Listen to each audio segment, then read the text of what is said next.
What's up, guys, and welcome back. Today I'm going to be checking out this brand new 2024 Jaguar F Pace. Now this particular one is the P400, which is a sweet spot in many people's eyes, and that fits in between the P250 and the SVR.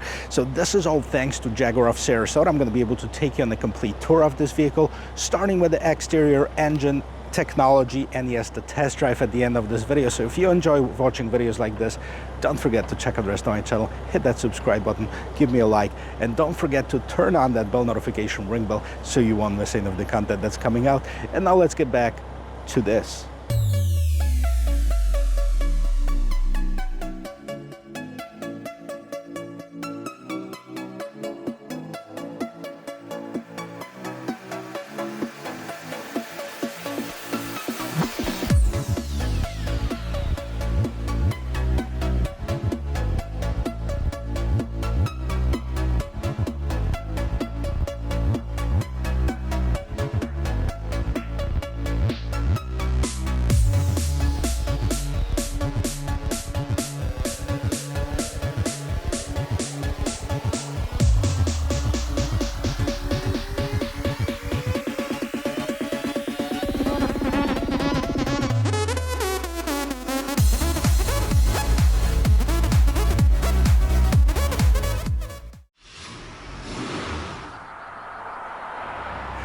The F Pace is not new. It's been around since 2016, redesigned in 2021, where we got this body style, and it's the most popular and the most selling SUV by Jaguar. And there's also the E-Pace, which is the smaller subcompact SUV, and this is competing in this compact SUV luxury market that competes against the X3 from BMW, GLC from Mercedes, the GV70 from Genesis, if you want to put it in the same category, Porsche Macan and such. So it's not a really large SUV, but it sells very good. It's one of the coolest designs, in my opinion, out of all of them.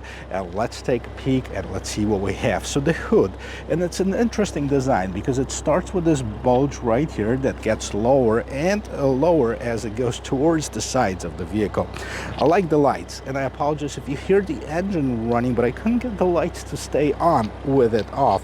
So you have the fully LED lights. You also have the LED daytime running lights, and right here at the bottom you have a set of fog lights as well.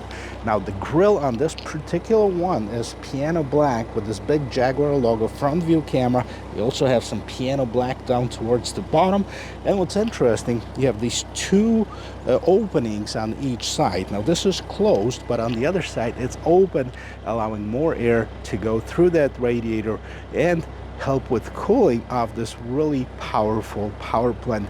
But before we open the hood and see what powers up this thing, if you like the color of it, they call it Eiger Grey. And now let's see what powers it up.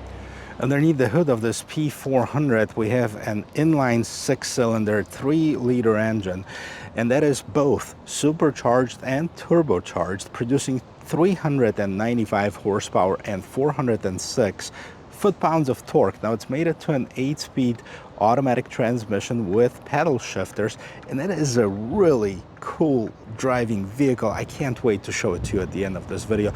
The rest of the hood setup right here, you have the hood struts on both sides, sound insulation, and double latch for extra safety and security.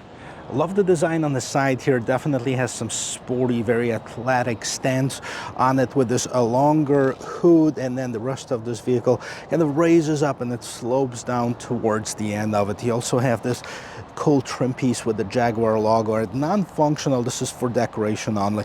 And as far as the standard equipment with the P400, you get the 19-inch wheels, but for almost $3,000 more, you can upgrade them to these 22-inch wheels. Now they're in satin black, really nice. You have the Continental cross contact tires, and the size of them, we have it at 265 40, so low profile tires. Everything else is the same colors the rest of the car, with the exception of the mirrors, the surroundings of the windows, the pillars, and this top trim piece at the bottom of the door. Of course, we have the remote entry system on this vehicle. So as long as the key is somewhere on, you can lock it and unlock it. We have the turn signal, camera inside of this mirror, and blind spot assist. Overall, a cool looking side profile. Let's see what's going on in the back. So here in the back, the design kind of brings it all together with these huge LED taillights. Let me see if I can blink them for you. There you go, nice, visible. This whole unit encases, of course, the taillights, the brake lights, the reverse lights, the whole 9 yards. Right in the middle here, you have the Jaguar spelled out and the big jumping kitty, of course. And then exposed wiper. I wish they kind of slide it in and hide it underneath this big gate spoiler. But the only thing you have here is actually your third brake light, shark fin antenna right on top, scrolling down. There's some piano black trim pieces at the bottom of the bumper, and yes, real exhaust. So you have the dual exhaust in here. Looks very nice. Let's see how much room we have. You can power lift gate, you can open it up with the push of the button, or you can push the button on the gate itself. As far as roominess, well, it's slightly smaller than, let's say, a Mercedes-Benz GLC or BMW X3, in my opinion. Kind of a little bit narrower than that, but you can extend that. So 40-20-40 is the split on the seats, so you can either do the middle part right here, you can fold it down if you're going skiing, you can fold down the 60% part or the 40% part. That's how that works. You have some illumination inside of here, also a 12-volt charger, and yes, you do have the releases for both of the seats. And let's see why they're not folding down. There you go. Oh, there's something on this seat. Again, this is how much room you'll have. And of course, this cargo cover is removable, so you can take this out in order to utilize the entire space. We have this cargo mat here, and underneath here you have a temporary use spare tire, but the spare tire is here, taking up most of the room underneath this floorboard. We're going to start the interior tour with the rear door panel, because I have to tell you, this is super premium. A lot of people were complaining when the F Pace first came out, there was a lot of plasticky materials in it. That's definitely not the case right now. You have the soft padding right here. Look at this. You have the contrast stitch, you have the aluminum trim piece, Meridian stereo on this particular one, and again you have this leather wrapping on the armrest, leather, aluminum, and the only hard part right here, this is not even hard, this is even soft plastic here. So kudos for Jaguar for definitely improving the quality on here. And if you like red, you're going to be in for a treat. Take a look at this Mars red interior. Very nice, very sporty. Not my cup of tea. I think I'd be tired of this interior after a few days driving it. But overall, a very nice design. A little bit of solid leather on top, perforation right here in the middle. Let's see what's going on in the middle seat. Yes, you do have the armrest with the cup holders. And this, again, you can fold this part down by itself, so if you want to carry something longer like skis or 2x4s, I mean, you can do that with this vehicle as well. What's going on in the back of the seat? So you have a little bit of netting right in the back, so you can put some stuff inside of it. And then in the middle console, you have your vents, you have the USB Type-C ports, and the regular 12-volt power adapter. Huge bump in the middle, so the third person definitely are going to be the one that's not the most comfortable in here. But let me see if I can actually fit in behind the driver's seat. Here in the back, kind of a mixed bag. I have plenty of headroom, plenty of shoulder room. The seats are very straight up, and they're on definitely a stiffer side, and I don't really have enough knee room. Touching my knees to the back of the seat. Now, I'm almost 6 feet tall, so if you are taller, you're probably not going to have very much room in here. But look at this. How cool is this? A little pass through so you can see what's going on in the front, which we're going to go next. And of course, we have to do a sound check to hear the sound of the closing door. Okay, nice and heavy door, so no complaints here. And of course, the front door panel looks just like the rear one, with the addition to 3 memory seat settings on the driver's side and 3 memory seat settings on the passenger side. You also have the window mirror lock controls, lock and unlock button, and a tiny little bit of storage right here in those cubbies. You have a big speaker at the bottom. On the door sill, yes, you are getting into Jaguar, and that you're being reminded of it. Now the seats, they look super cool. gotta tell you, they're definitely not built for comfort, but for the maximum support that you're gonna get with it. This is an optional feature, so worry nothing. If you don't want to spend the extra money, you'll get the regular seats. Jaguar embossed at the top right here. See this little pass-through over here, and huge bolsters, making sure that you are going to be safe and secure while driving, hopefully on the windy roads. And here, let's see what's going on here. So you have the gate opener and the dimmer and regular pedals in the pedal box. And that, let me jump inside, I'll show you the rest of it. And here's the interior of this 2024 Jaguar P400R Dynamic. Look how polite it is. It says good morning, good morning. And then once we start it all up, let's fire it up. Okay, everything gets adjusted to the regular position. So if you have the memory seat, the steering wheel looks, it's adjusting. So it's tilt and telescoping. It's of course power adjusted on here. You have this new PV Pro system. And let's check out the design because I like it. Now the red one, it's already wearing on me. Do you like red interior, guys? Let me know in the comment section below. It would be old, like in a day or so for me. So you have this polished aluminum trim piece. You have the vans and this trim piece going across. In the middle, you have more vans here. This is nice and soft material. Head-up display. And you can see the speedometer there, and as well as which gear you're in. Now we have the driver display, fully digital one. But I want you to take a look at this steering wheel. This is a smaller size steering wheel. It fits perfectly in your hand. It actually has thicker portions right here for better support and better driving on it. Jaguar logo in the middle, multifunction buttons on each side, and we're going to go through them, see what they do. But it looks like this is your voice control on the side. You also have the ability to change stuff in the middle there, and we're going to do that. I'm going to show you what's going on this side. That's basically your cruise control, adaptive cruise control, heated steering wheel, and the lane keep assist. And of course you have the jumping Jaguar right here. Big pedal shifters. Yeah, it is a more of a performance minded version of that Jaguar. Let's see what's going on here. So very traditional looking screen. If you choose to do it this way, there's several different configurations. On the right hand side, tachometer, speedometer. On the left hand side, 66 degrees outside, so you have the thermometer. You also have the temperature gauge and fuel gauge. And as we go through some of the settings, you can select different settings for the info panel. Media, press OK to select. What else we have? Display layout, and then OK. So we'll go to 2 dial, 1 dial if you prefer this. That also has the map inside. We're gonna go back out of here, and you have the left info panel, right info panel, display layout, trip selection, head-up display settings, and vehicle settings. Lots of customization here. So this is your PV Pro, 11.4 inch. It's a curved display. I'm not sure if you can see it from here, but maybe from this angle it's going to be better. As you can see, it curves this way. It's very nice. I like the display on Jaguar and Land Rover. This is their new system. I like the icons and the apps. So navigation, let's see, navigation is built into this vehicle. You can also use the Android Auto, Apple CarPlay. We'll get to it in just a second. And then go back to the home screen. Phone, my phone is connected. You have the media, and here's your station that we're playing on right now, but you have the AM, FM, XM. So those are your options.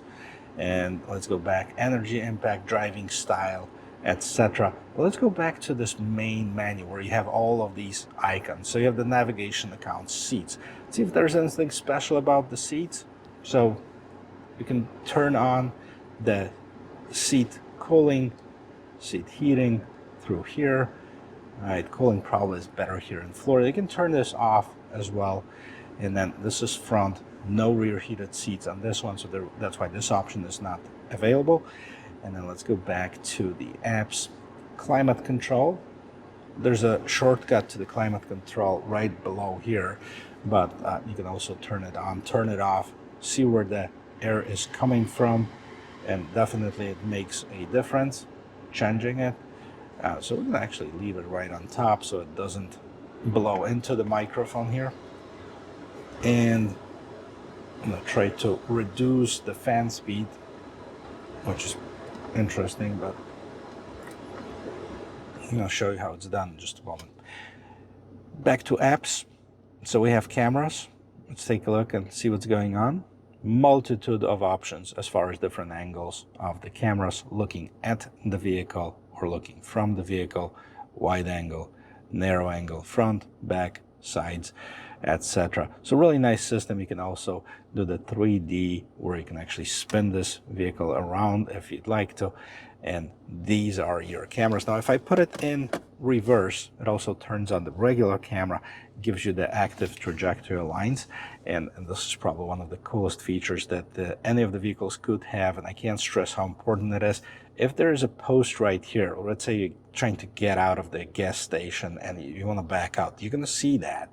And it's going to give you a warning that you're too close to it. So I think it's really important that more manufacturers incorporate it. But overall, a good looking camera. And then let's put it in park, go back to apps. And there's one thing. So I have my phone connected, one of my phones connected to this system. And here's your Android Auto.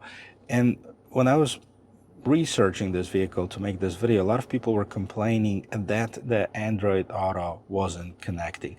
It is a breeze. To me, it took, literally maybe 30 seconds to connect my phone to it. No problems whatsoever. Maybe with Apple is different. Android worked just fine. Now we can go to the main screen here and exit to the Jaguar infotainment system and go back to apps. So Apple CarPlay, you have the valet mode, eco data. Here's the dynamic eye. Let's see what's going on. So you select the dynamic mode and you can customize it. So if you want the engine, right, everything right now is in a dynamic mode, but you can select the comfort to it if you don't like a certain feature on it. We also have the stopwatch, lap times, and G meter. This is for your performance setup here. A low traction lounge. Okay, so if you're in snow or if you're in rain, you can do that. We're actually not gonna need to do that right now. And then phone, media, Alexa integrated with the system, all surface information. Again, for the off-road use, you can see what's going on right now. You can see where the power is going from. You have the JDC info. I'm not sure what the JDC, Jaguar Drive Control, stands for. And then let's see what's going on here. Eco, ADSR, monitor surface conditions and automatically adjust the drive mode. So these are your drive modes: comfort, dynamic, and eco. That's actually more than enough. Go back and see if there's anything else. So you have the vehicle, health, weather, and this is as far as your infotainment system. Overall, a good system. Now, here in typical Jaguar and Land Rover fashion, these knobs have multi-functions. So what that means, right now we have the temperature, so you can see I can adjust the temperature in here. If I push it, it's going to go to seat controls. So I can either have the heated or ventilated seats. And if I want to adjust the fan, I simply pull it and adjust the fan speed on this one. And you can do the same thing for the passenger one. And I think it's going to default back by itself to the temperature in a bit. So there you go. Now, if I wanted to do the seat controls, if I had a massage function, which I don't on this one, you can press this little seat button and it's going to take you there. Then we have some shortcuts: auto sync, auto, max AC, max front windshield defogger, and here it is. This is a wireless charge, and of course the Android Auto is a wireless connection. This is the phone that's connected to it. Here's your regular gear shifter. Here's your driving modes. Okay, push it and it's going to pop up, and then on the screen, on the driver information display, so you can see dynamic, eco, and then ADSR, and that's it. Nope, I'm not going to confirm that, but I will confirm the dynamic mode. What else we have here? So you have this trail assist, and you also have the traction control off, engine start stop button, volume control, and the power button. This is for your radio, of course. And if you open this up, you have the big cup holders, 12-volt power adapter, a little bit of storage in here. If that wasn't enough, you have a tiny bit of storage here. Not too big, but you also have a USB Type A and the USB Type C ports in here. Up on top, you have the frameless mirror with the home link system, so you can program your garage door open and gate, up to 3 different devices here. And then here's for your sunroof. You can open this up.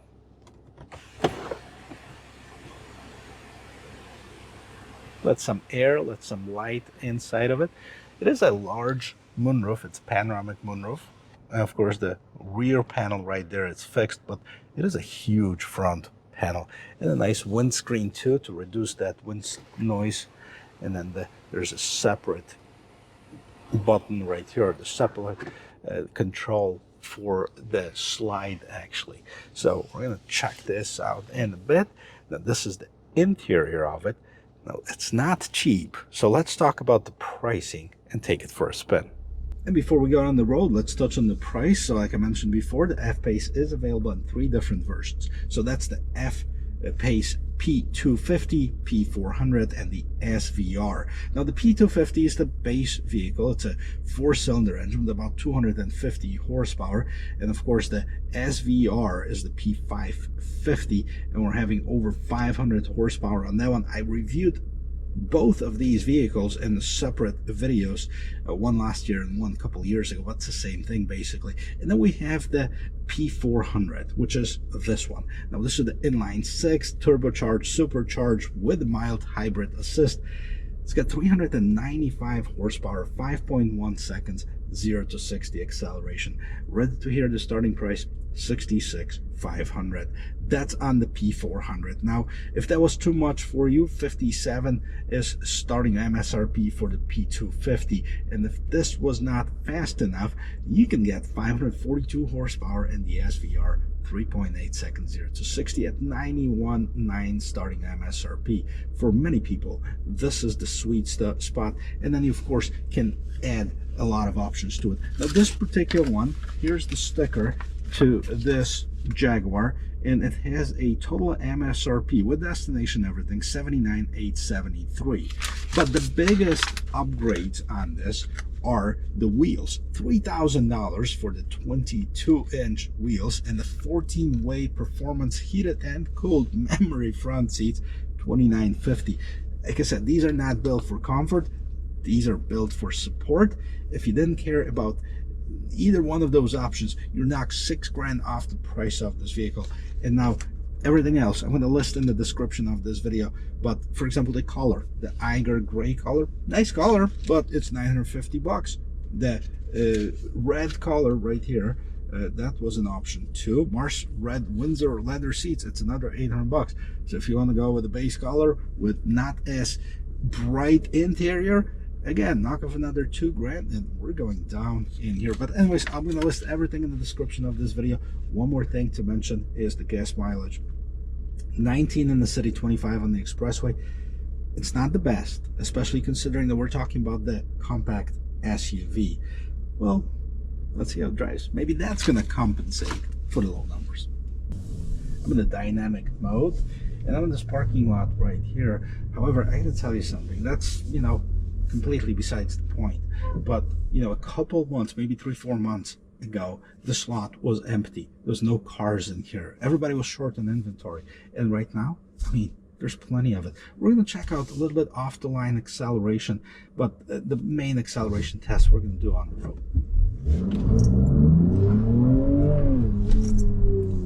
All right. Well, I'm not going to go crazy in this parking lot, but it sounds good.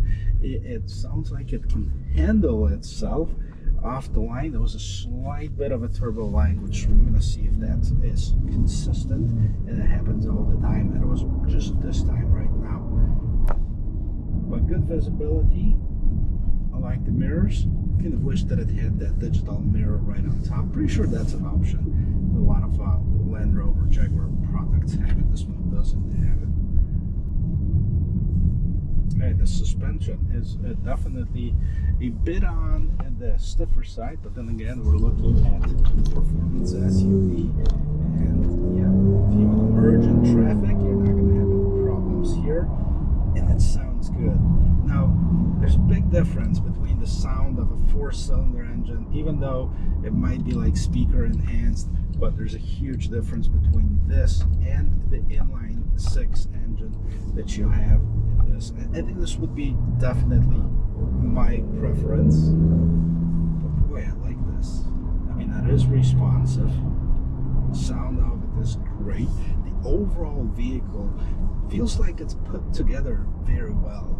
However, you know, let's not kid ourselves. I mean, these do not have the history of the best reliability, but maybe they've improved over the last few years. I know the first ones, when they first came out, a lot of people jumped on them because it was something new from Jaguar, and then there was some issues. I think this is different. It's about the same thing as maybe like that. Is it Evoque, or this is more of a Velar equivalent? Yeah, I think it's a Velar equivalent in this case. And it shares a lot of its components. Of course, it shares the platform as far as the infotainment system, the engine, and such. And that is because Jaguar is really not putting any more money into research and development of the internal combustion engines, because as they stated, by 2025, which is coming, they're gonna probably have electrified the entire fleet with a brand new models, the completely different models that are going to be coming out. Now, some of them are coming out this year for delivery in 2025. So if you're into electric vehicles, I mean, my personal opinion, they're going to kill the brand. But like somebody mentioned, it's not like they're booming right now. So they're looking for something maybe to revive it. And, you know, we'll see. Maybe it's going to work for them. Anyways, let's get back to this vehicle. I enjoy it. I think it's a perfect combination of power and power delivery. Not very often the two, you know, are actually going hand in hand. And right here I have this stretch of an open road. Let's stop here. Okay, let those cars go. Nobody behind me. I'm at 0. Let's go.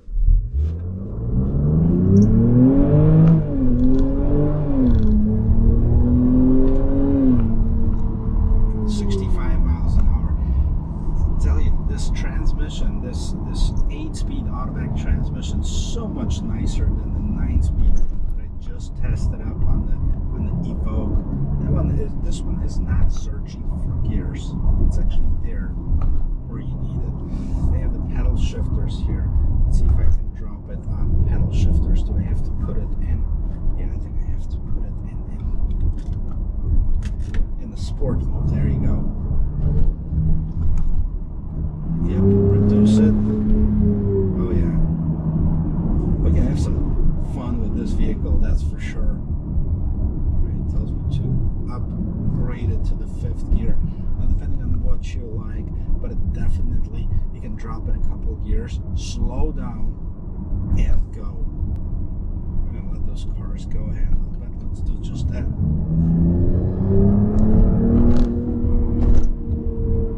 I like that.